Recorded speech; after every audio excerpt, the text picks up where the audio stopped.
ishin më willing, më me dëshirë për të mirëpritur.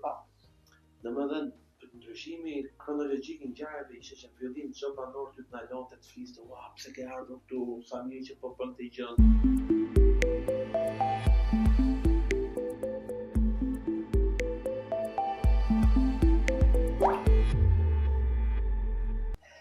Në historinë e turizmit ka etapa, ka shpikje, ka trende, ka sisteme, ka mekanizma të cilat përbëjnë sektorin dhe shtresëzohen në kohë të ndryshme. Por në historinë e turizmit ka edhe pionierë. Janë ata që guxojnë të hedhin hapa ose të hapin shtigje aty ku më përpara nuk ka shkelur askush. I ftuari im i radhës në podcastin In the Flow Talks është pikërisht njëri nga ata. Ai është jo vetëm një mik i yni, por edhe një pionier i turizmit, Ismail Hoxha nga Discover Albania. Mirë se erdhe në studio. Faleminderit, mirë të gjitha.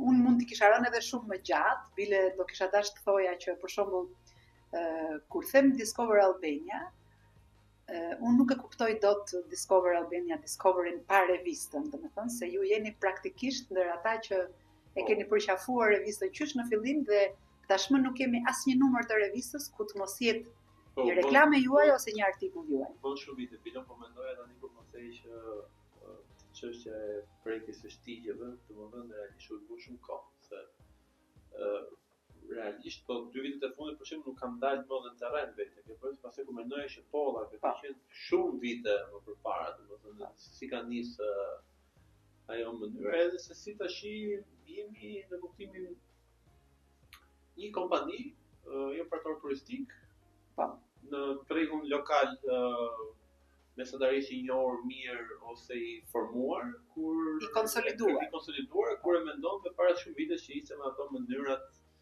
një udhtim këtu, një udhtim atje, mënyra e promovimit që ishte nëpërmjet të revistës, ndaj pionierë që u bënte që ishte kështu si gjë, duke si një gjë e madhe, ose për shembull që hapshim fillim nuk e di ne, më me zyrën tonë patjetër me paleta druri, po, sigurisht. Po që tani që mendoj ajo ka pas lecet e vet, edhe për të drejtën mendoj që ai ka qenë rrugtimi ka një gjë shumë të diku jo komode, në fillim të pëlqen shumë, sepse i ke mundësi të përgatish diçka vet. Edhe ndryshimet që bën janë shumë të mëdha. Kurse pastaj kur vjen kjo periudha e konsolidimit, bëhesh dembel. Jo se bëhet dembel, por ka një problem se në fillim nuk ke çavu. E qartë. Kupton kur ti eksperimenton, eksploron, sidomos në moshën kur i je ke kohën në elementin që do humbësh, domethënë dhe koha ishte një element që neve nuk e llogarisëm si kosto atëherë. Qartë. Pastaj më që filluam shumë të marr punojës me pagë, se fillim nuk kishin punojës me pagë, kishin persone që i merrnin për të angazhoheshin për të bërë guida, ekskursione të shoqëria ime që merrnin një pagesë në bazë të fitimit që ishte për aty, pastaj fillon çështja e punojësve, pastaj fillon çështja e qeras, pastaj fillon çështja e hallet e biznesit. Biznesit në mirëfill, pastaj vjen sezoni, pastaj vjen jo sezoni, pastaj vjen ruajtja e imazhit tënd, domethënë që mos bësh edhe kompromisi të mundshëm për të vazhduar nga mënyra ekonomike, sepse ideja është aty që sezoni turistik në dimër është i vështirë. Sigurisht. Dhe ne më që një ndër dilemat për shkak që kemi pas, se u futa direkt shumë në jo, shumë mirë bëre sepse më ndërtove gjithë skaletën e pyetjeve se unë këtë emision kam vendosur ta bëj pa skaletë. Po bëj pjesë emision, domosdoshmë. Pikërisht por prandaj thash që sapo ndërtova pyetje në kohë. Kështu bashkë të me një gazetar të shihë se duket se po flasim prapë me njëri tjetrin në bisedë. Po më për shembull që kemi pas një dilemë shumë madhe atëherë, presion nga gjithë stafi që punonte që ishte për Mavrovën, të bëjmë Mavrovën si udhëtim. Tash unë isha me idenë që të mbajmë të linjën Discover Albania, që ne do kemi pse promovojmë jashtë. Madje kemi pas edhe një në atë website-in e parë që kemi pas bërë, domethënë u kujdesa shumë që të shifja çdo lloj territori shqifolës, edhe e lam që Discover Albania është për çdo lloj territori shqifolës. Do thotë ne përdorshim plat kuzinë malezi. Po, ne kanë qenë ndërtuar të parë që kemi sjell ju. Edhe kemi promovuar dhe ishte presion i Mavrovës sepse në dimër Mavrovë ishte një destinacion që funksiononte. Kupton, ne ndërkohë mundohemi të bënim Darën dhe Voskopojën. Dara dhe Voskopojën atë ka qenë për mua super shumë e bukur. destinacion. Po.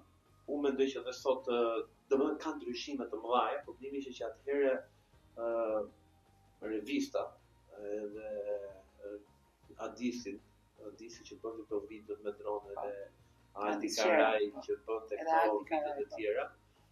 Ka qenë lajm i çuditshëm që neve promovuam që në Dardh ka një pistë skish. Ajo pista ishte shumë e vogël, tash është bërë më e mirë film. Po Dardha në atë kohë me Mavrovën, për mua ishte zinata me ditë. Mavrova ishte shumë cool nga emri që ti shkove Mavrov bëhet në foto në gjë, po Dardha ishte ushqimi shumë i mirë. Se edhe niveli skiator i turizmit. Ja atyre që shkojnë në Dardhë ose unë do thoya njerëz se nuk e harroj, do të thënë, ore, ne dorëzojmë çdo 50 metra, për çfarë duhet një pistë 3 kilometra.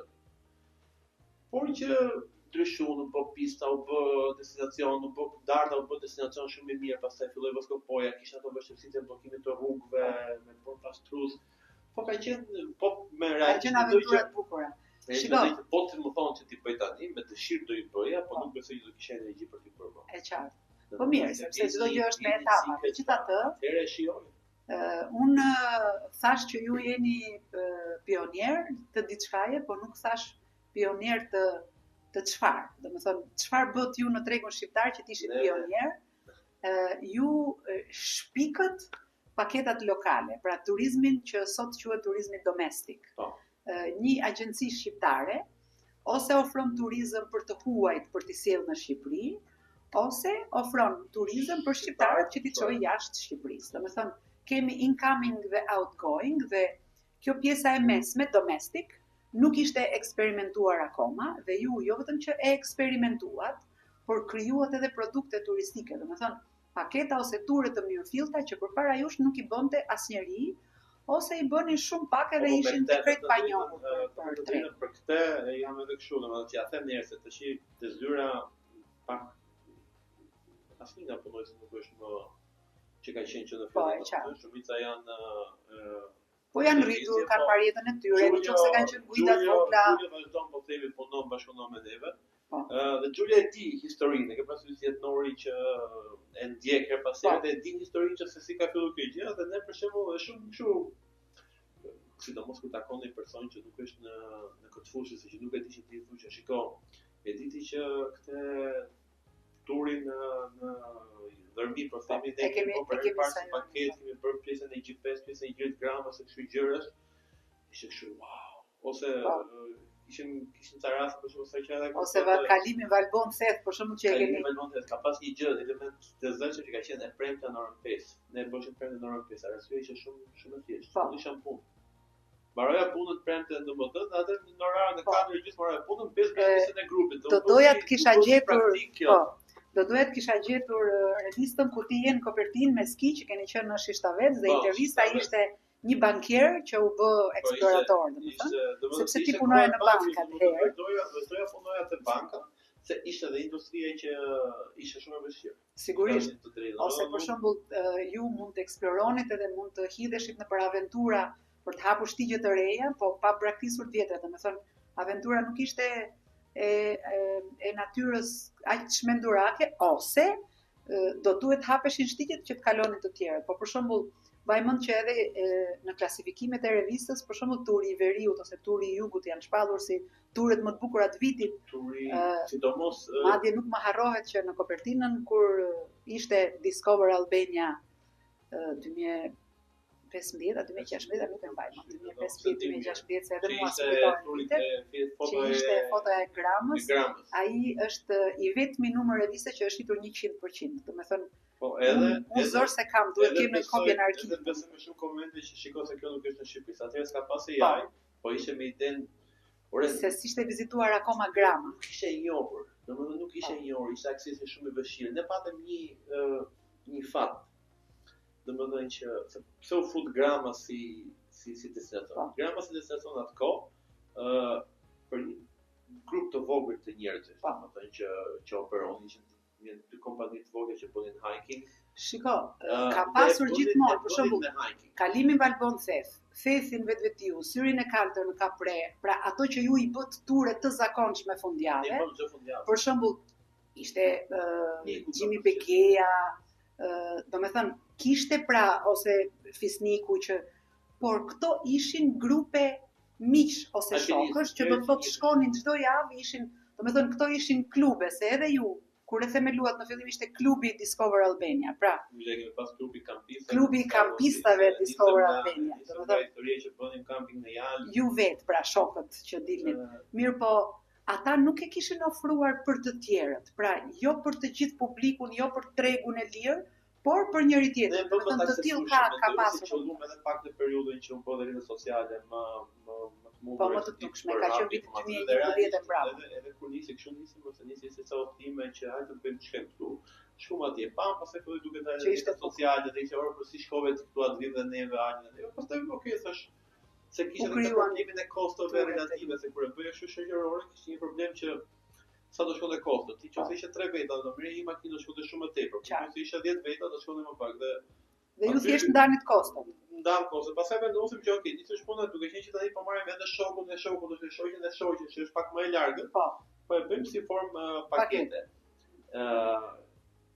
Po kështu lindin paketa turistike se nuk kanë burim. Po, Feti dhe Valbona për shkak kanë pas një favor në atë kohë, në kuptimin që njerëzit i kishin dëgjuar si thonë, nuk është kjo statistika për shembull që më mendoj që bëhet shumë përshtypje atëherë, ka qenë që në thet, nuk e di, nuk do t'i them numra si mbaj mend, po ti që ishte raporti 20% shqiptarë 80% huaj. Domethënë të duket kështu, mund të duket absurd atë, s'ka mundësi ona këtu të vinë 80% të huaj dhe mos vinë shqiptarët shikojnë se ne kishim këtu.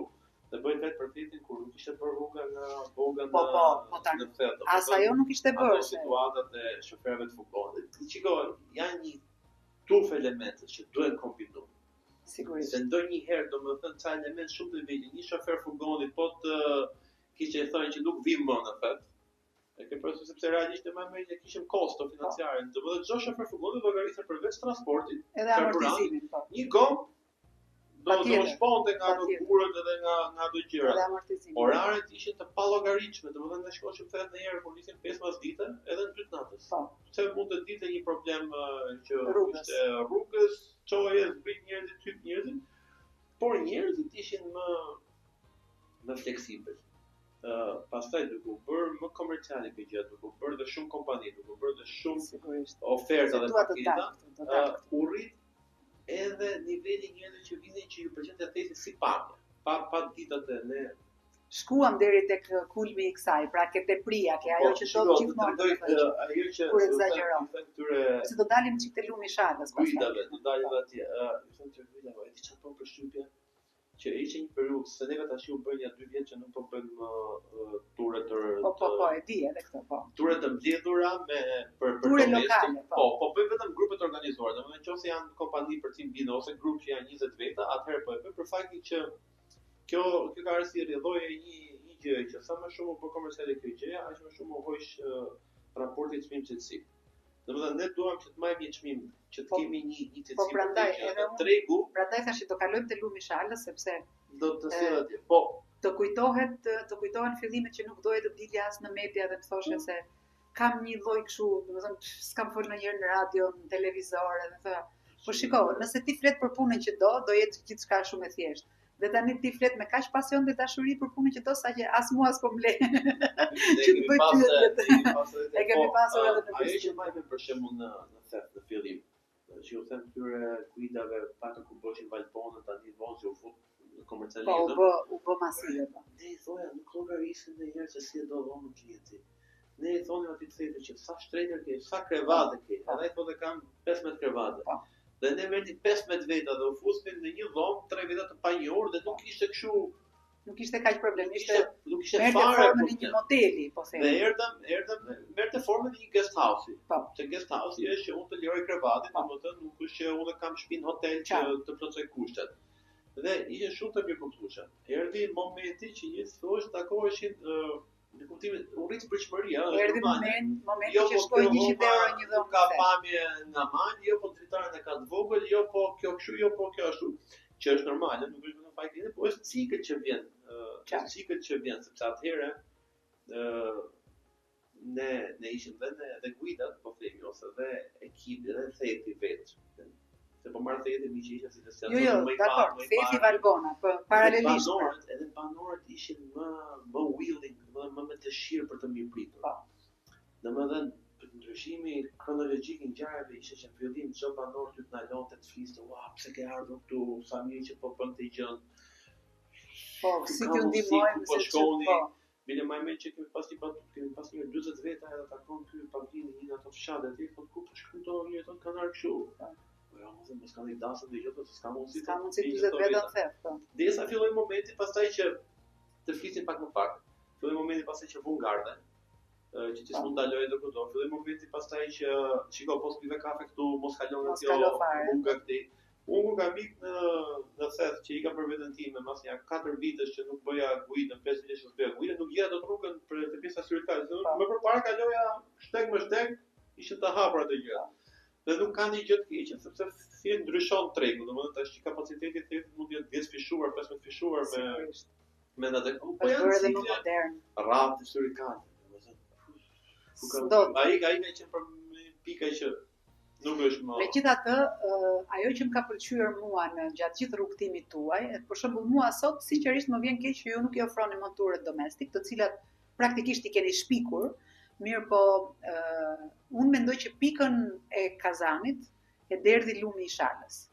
Pra, ju bët një paketë, nuk e mbaj mend, o 75 euro, 95 euro, se mbaj mend edhe çmimet e paketave tuaja, që ishte me patjetër me një natë fjetje në lumin e shalës, në një prej bujtinave që ishin aty, ose kudo qoftë rreth e përqark për ta shijuar, pra për të bërë hiking, për të larë në lum, domethënë për ta shijuar destinacionin, ke mollën e shoshit, pra për të bërë atë rreth e qarkun.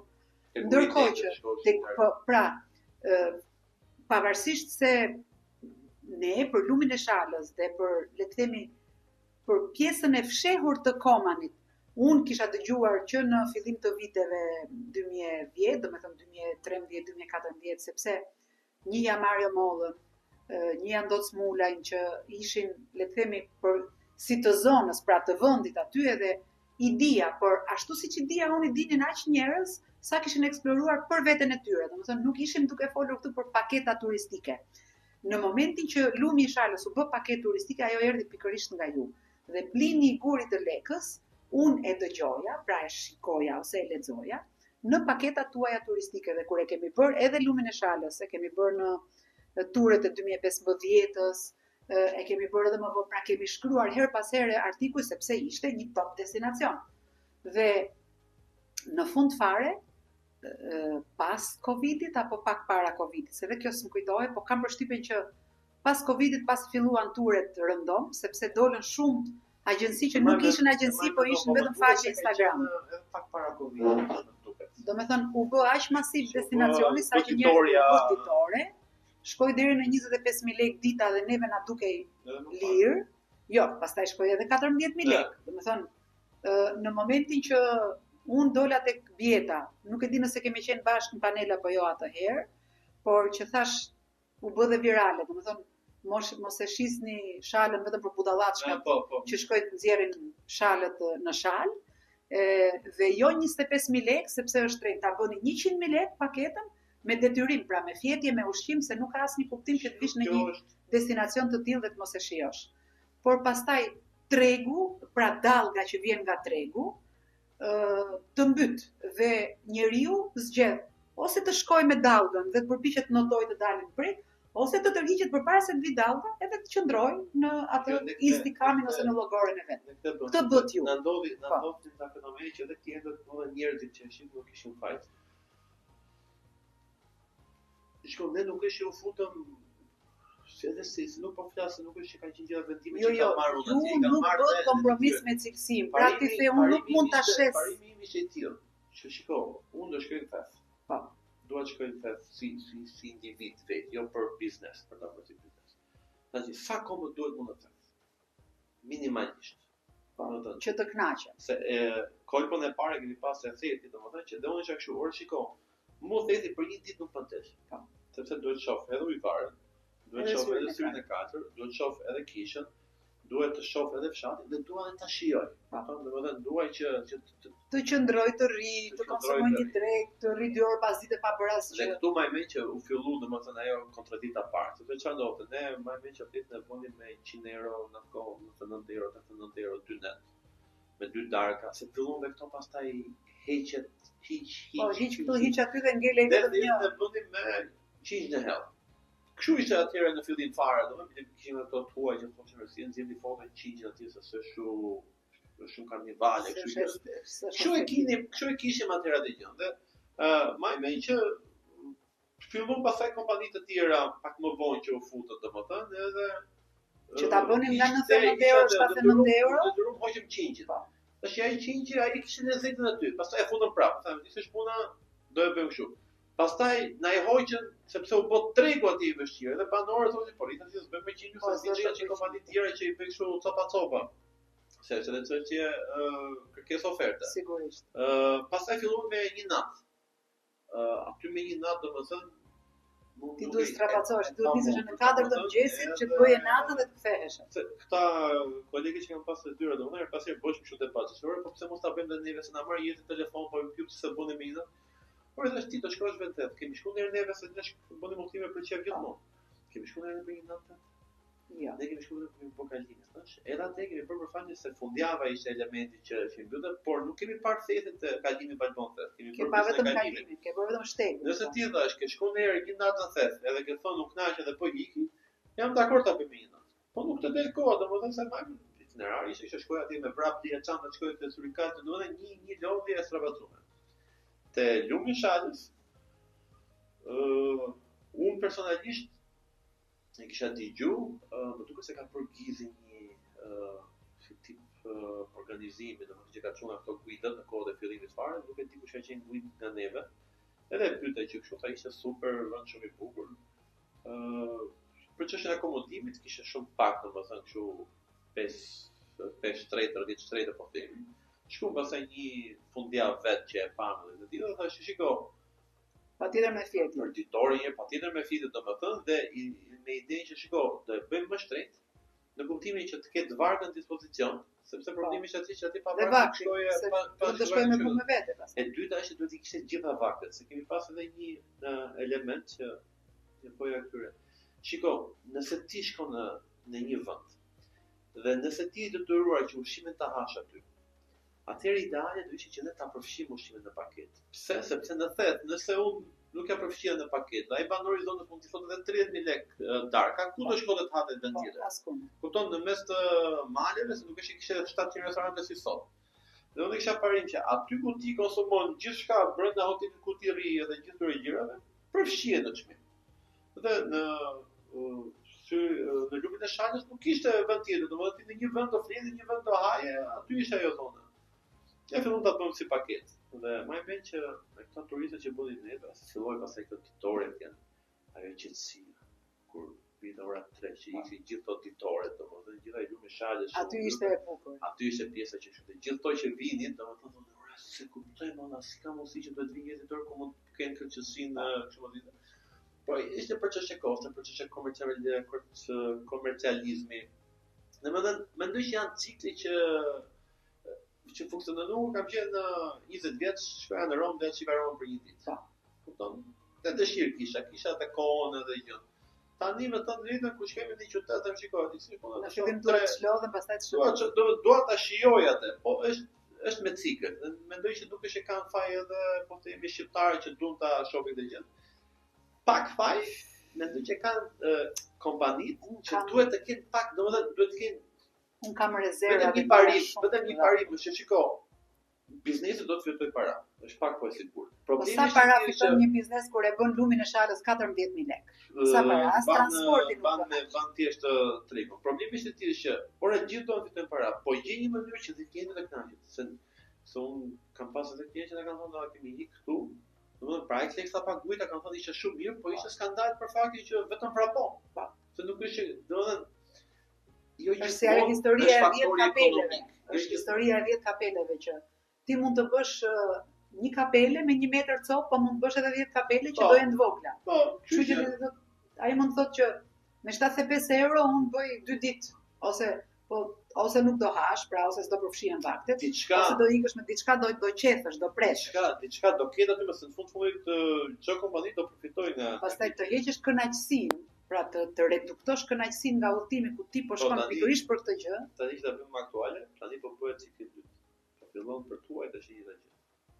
Pra ti po thua që edhe të huajt që dikur e merrnin 2 ditë, po kalojnë në ciklin tonë që s'ka Po gjë. i ofrojmë neve opsione tur editore. Domethënë që të tremi një shembull, një ndër destinacionet më kryesore të Tiranës për të huajt, domethënë për këta që bëjnë daily tour, është Bovilla. Po. Është Petrela, Kruja, Berat. Po mirë.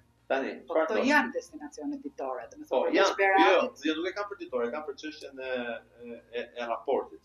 Dhe mënyra se si të huajt, po themi, gjejnë paketat turistike në Shqipëri, janë ose nëpërmjet platformave të huaj që është Viatori, Get Your Guide, ose nëpërmjet agjensave lokale. Domethënë që kalojnë aty nga marketingu që janë të gjitha aty në Get Your Guide. Dhe më mend që në Get Your Guide për shembull, Kruja mesatarisht ishte te 55 euro për person. Bovilla ishte te 45 euro, domethënë te këto çmime para 2 vitesh. Ndodhi që platformat e huaja kanë dhe 30% komision deri te 50% komision, domethënë që është shumë e lartë. Okej, e kanë të vetën ato që do thotë që të ngjerë diku te 30 euro për transportin, për kujtën, për shumë. Për faktin që të huaj nuk është që ishin të organizuar në një ditë, do mund ta bëjnë çdo ditë, mund të vinë 3 veta, 5 veta. Tani po shoh u bëja 6 muaj, 10 euro. 10 euro për Bovillë. 15 euro, 12 euro për Kruj. Po sa person? Çfarë si ai mund të rezervojë edhe tek person. Po si e çon? Me kaq lekë. As karburant e çon që thjesht të mbaj shoferin në fumon ose të mbaj rregull. Që kjo është vetvrasje. Domethënë po them që do ndodh edhe me këtë lloj shërbimi. Sigurisht që edhe turisti, mos harro se ne dikur kemi thënë turisti është ai që shpenzon para për një tur kulturor, turistët e moshës së tretë. Tani po udhtojnë gjithë bota. Domethënë numri atyre që udhtojnë për shkak edhe të biletave low cost, po rritet çdo ditë më shumë. Pra, vetëm SDU ka 750 milion turistë. Domethënë nga këta 750 milion turistë nuk pretendohet që të 750 milion janë, po themi mesatarisht të pasur ose në gjendje të mirë ekonomike. Pra ai vjen edhe do të shpenzojë sa më pak para. Nëse një ofertë 12 euro, po ti që të marrë atë 12 euro, domethënë janë nivele të tjera turistë. Ne në Shqipëri sot nuk është që kemi nivele litar turistës, dhe kur themi litar nuk janë dakord me ty. Që thua byrek dhe kështu gjëra, nuk e di se po e pash një deklarat apo s'është jotja. Besoj se kam thënë unë turizmi elitar është byrek. Jo, i ka thënë që turistët që vinë tani kanë pa më saktë. Po. Nuk po ta faturoj ty. Jo, s'ka gjë. Thuaj se kush e di edhe unë. Kam pa shumë lajme që thonë më çajin këto turistë që han byrek. Italianë. Jo. Shiko. Unë mendoj që ta bëj shumë më shumë si edhe që kundra përplasje me këto mendime që kanë, që apo këto italianë që vinë këto janë të lodhur me 5 euro, me 10 euro, me han byrek e nuk kanë restorant. Ose hanë qoftë ke pazari i ri. Hanë qoftë ke pazari i ri. Edhe unë kam thënë këtë gjë. Por ne kemi një opsion që ne ofrojmë shërbim turistik në Shqipëri. Nëse neve do na vinë më shumë italianë. Po, nëse neve do na kemi më shumë turistë, kërkesë më tepër, ne do rrisim çmimet. Po nuk është faji italianit që neve kemi dhomat poshtë, edhe nga 30 euro japin në 15 euro. Edhe unë nisur nga kjo këtë kam thënë që aktualisht ne kemi edhe turistë që vinë han byrek me dhall ose qoftë ke pazari i ri, ashtu si kundër kemi edhe turistë që kërkojnë paketa luksoze. Të dy janë parimore. Të dy janë gjëra që domethënë të dy janë turistë neve na bëjnë punë, domethënë sillin para në industrinë. Patjetër që po. Dilema që bëjmë këta persona që domethënë që po 5 euro, 10 euro, po 5 euro, ai personi do që ta tregën 5 euro. Çona nuk e qoftë atje me 3 euro, edhe 2 euro merr një pije dhe është në rregull. Dikush tjetër do ta hajë me 200 euro. Po sigur të vini turist neve në Shqipëri, do thotë, jam unë si kompani. Shiko, dua të harxoj 30.000 euro për një javë. Çfarë do i ofrojmë ne? Ne s'kemi çfarë ofrojmë. Në çdo vend botës, ai mund të 30.000 euro. Unë nuk e di çfarë ti ofroj atij për një javë. Sepse paketa më e shtrenjtë që mund bëjmë neve në Shqipëri, mendoj që nuk shkon më shumë se 250 euro dita për person. Po, që është paketa mesatare e resorteve. Po flas paketa më e shtrenjtë, do thotë çdo lloj hoteli në çdo qytet më i mirë. E qartë. Me ushqime dhe me aktivitete. Po një paketë me ca turistë shqiptar. jetonin në Amerikë, dhe më thotë ajo goca që shikoj, kam të rëndësishme, duaj që me familjarët e vet të kënaqen, domethënë mos më munguaj asnjë gjë, më thuaj domethënë se i çova një paketë standarde unë. Por ata digjë do të hotele të mira. Okej, çova atë gjë.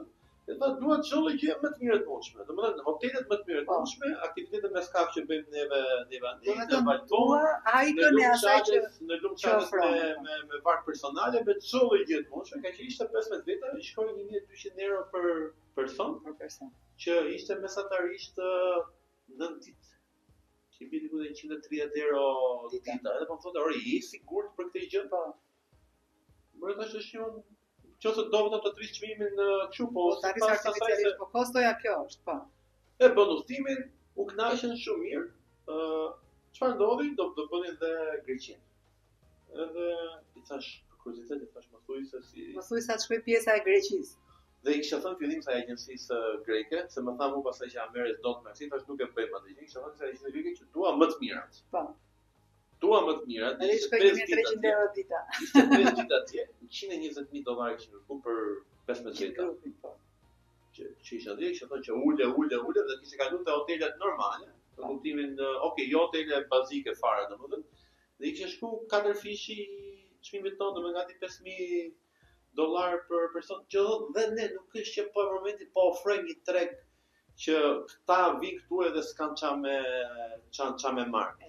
Nëse një shqiptar shkon në New York, që Amerikë do jetë një hotel, një euro, në qoftë se tregu i ofron merr, po ka një shqiptar tjetër që shkon në një restorant, ai $300 darkë. Kështu që për këtë gjë realisht shumë mendoj që turistët italianë që na vinë neve, sidomos që po na vinë tani në dimër, nuk është faja atyre që marrin këto çmime dhe bravo ju qoftë. Është tregu jonë më neve në dimër kemi kapacitete bosh hotelerie. Dhe vetëm në po e bëjmë dot gjithë vjetor sado që po mundohem. Është e vështirë. Edhe po të bëhet gjithë vjetor, prap vera do shpërthej shumë larg. Jo, pa diskutim, por kur themi nuk po e bëjmë dot gjithë vjetor, e kam fjalën që të mos e kemi hotelin 80% 90% bosh, edhe në qytete. Ta kemi 30% ose 40% plot. Ne lëvizim me çmime.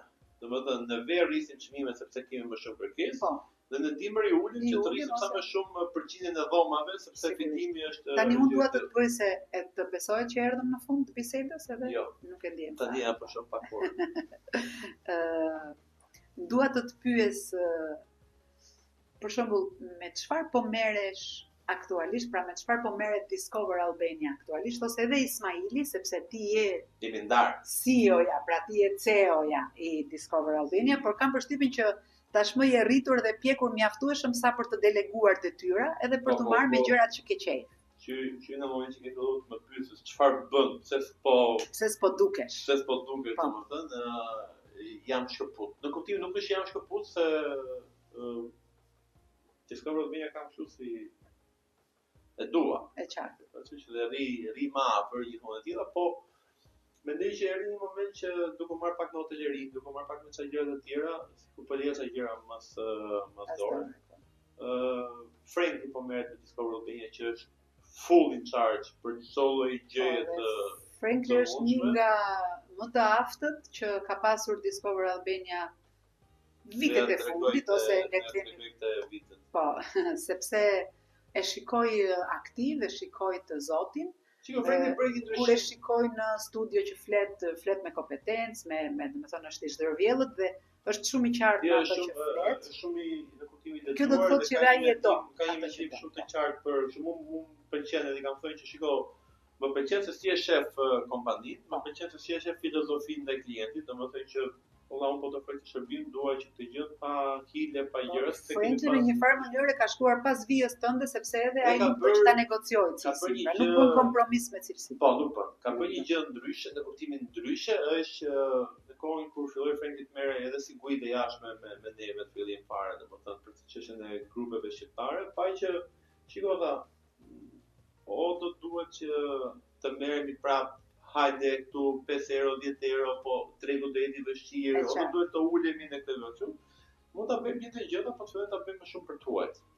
Ai është, unë jam akoma që vazhdoj pak me domestik, ai është pra ju tërhoqët Frankly u tërhoq tani në një farë mënyrë, pra nga turet domestik vetëm e vetëm se nuk donte të bënte kompromis me cilësinë. Po, domethënë ai ishte kështu që nuk ja vlen para që. Pra, nëse në tregun shqiptar një paketë bën 15.000 lekë të vjetra, ti nuk mund ta shesësh dot më për 35.000 lekë. Ja, nuk e shet dot. Edhe realisht nuk e shet dot.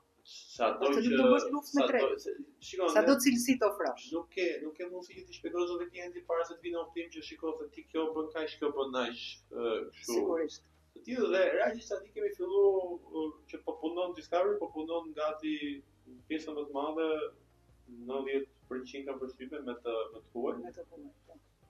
Të cilëve u ofron të njëjtat gjëra, po themi siç ka ofruar tureve shqiptare. Me italian kryesisht. Pjesa tjetër pastaj janë të ndryshëm. Që nga ngjitur guide-i. Po. Qoftë nga Por edhe nga panajiret, sepse në Berlin kemi qenë disa herë.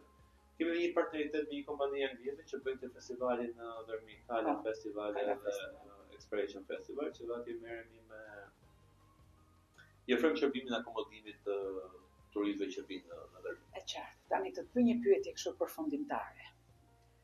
Është mirë Shqipëria me turizmin, pra jemi aty ku duhet apo jemi ku thret qameti, sepse ka jashtëzakonisht shumë probleme në terren dhe ne të dy e dimë, apo jo, që ka shumë probleme në terren. Mendoj që jemi më mirë se sa kemi qenë gjithmonë, si fillim. Për të qenë kështu optimist. Domethënë më mirë se çdo vit i kaluar kemi qenë nga ana e shërbimit. Pra aktualiteti turistik shqiptar, po thua ti, është në kushte optimale. Jo, nuk është në optimale, por është në përmirësim. Tash a do duhet të ishte më mirë? Patjetër që do duhet të ishte më mirë. Po e rëndësishme sepse shoh edhe një herë kështu. Realisht mendoj që ta ndajmë efektin shtet edhe jo shtet. Apo përmirësohet turizmi në Shqipëri nga ata që ofrojnë turizëm, po përmirësohet. Domethënë gjithmonë më tepër shërbimi po Po ti si e shikon raportin shtet privat? Domethënë kush po e bën më mirë detyrën në turizëm, privati apo shteti? Po përshtyt po bësi gjë. Okay. Se tash mos kemi në një iluzion. Jo, iluzioni nuk duhet të jetë nga fati. Shiko, shteti është shumë relative për ta gjykuar, se çdo lloj gjëri që të bëj nuk e ka tepër. Në fund fundit ne po e bëjmë, se ne shteti ne jemi nga aspekti i saj. Ajo që për shembull unë e quaj shtet, që nuk e bën dot privati, është drita dhe uji në rrugë. Se kaq kemi kërkuar në shekuj. Dërmiu nuk ka ujë. Nuk ka drita. Kjo është një gjë që individi se bën dot. Dhe duhet ta bëj shteti. Investimin e dhomave e ka bërë individi, se ka shtete të tjera që kështu dhe e ka bërë edhe në amulli, në mjegull të madhe që do e kemë, do ketë turist, me gjë një vend në botë që në periudhën e Covidit investonin. Po gjete një vend në botë që në periudhën e Covidit vazhdon investonin për të arritur atë gjë. Dhe kështu mendoj që individët domosdoshmë përmirësohen, shërbimi është përmirësuar shumë, kushtet janë përmirësuar shumë, infrastruktura rrugore ndikon. Ne realisht kemi filluar ta heqim udhëtimet ditore, për shembull që mund shkosh në Shkodër, për faktin e trafikut gjatë verës. Domethënë të bësh 5 orë në trafik. Ditë fundjavë, po nuk bën dot. Bësh 5 orë, po që lloj ditë fundjavë. Po mirë, do t'i kthejmë në fillim javë, për shembull, apo prapë do shtohet trafiku. Do duhet që të koordinohesh me klientët, tash se ti e ke itinerar, por duhet ta ndryshosh që fundjavë mos kalosh atje. Dhe këto janë gjëra që nuk i kanë dorë biznesi, privati, kompania, por nga ana tjetër review-t, komentet i merr kompania. Po pikërisht prandaj po them që ato duket se po e bën. Mund ta vazhdojmë deri nesër bisedën me shumë kënaqësi dhe nuk do e ndjem fare kohën, jam e bindur për këtë, por nuk dua që episodin tënd ta bëjmë më gjatë se episodet e tjera, po ti do vish prap. Do bëj edhe një tjetër pastaj për këto ndryshime teknologjike që po merren. Sepse po, ti po bën shumë gjëra për cilat un jam shumë kurioze, por sigurisht që do t'i bisedojmë episod tjetër, po. Të falenderoj shumë. Faleminderit Flora. Ju falenderoj të dashur miq dhe ju lë takim në episodin e ardhshëm.